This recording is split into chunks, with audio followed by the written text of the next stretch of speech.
আসসালামু আলাইকুম রহমতুল্লাহ। চিংড়ির এই মজাদার রেসিপিটা একবার দেখে নিন। চিংড়ি কেটে সুন্দরভাবে আমরা ধুয়ে নিব। দেখছেন, মাথাটা আমরা ফেলে দিয়েছি।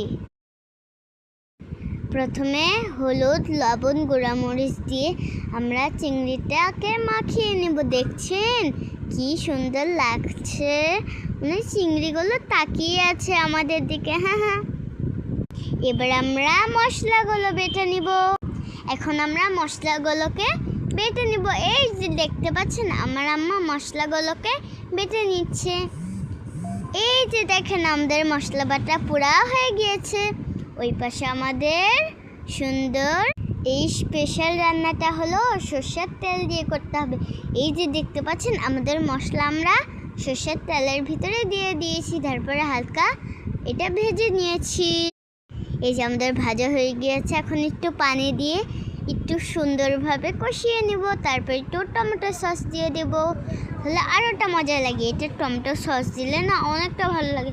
তারপর একটু গুলিয়ে মিশিয়ে নেব। এই যে দেখতে পাচ্ছেন, হালকা হালকা ফুটে উঠছে। দেখছেন কি সুন্দর লাগছে। এই যে আমাদের ওই চিংড়িগুলো আমরা ঢেলে দিয়েছি, এই যে দেখতে পাচ্ছেন। তারপরে এটা নেড়ে নেব ভালো মতো করে। দেখছেন কি সুন্দর লাগছে। মনে হয় আমি এখনই খেয়ে ফেলি, অনেকটা মজা হয়েছে। এই যে দেখতে পাচ্ছেন, আমাদের পুরো হওয়ার দিকে।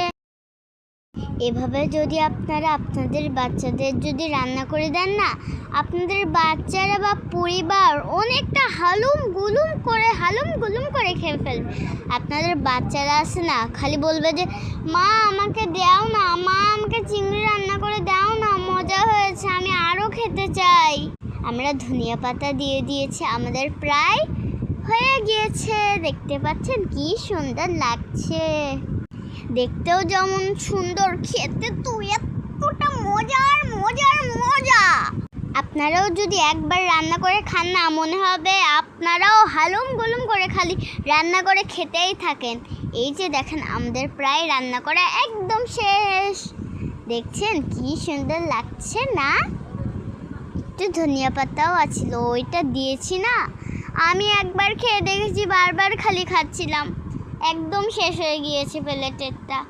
আমরা সবাই একসাথে খেয়েছি, অনেকটা মজা হয়েছে খেতে। টাটা, আবার নতুন নিয়ে আসবো রেসিপি।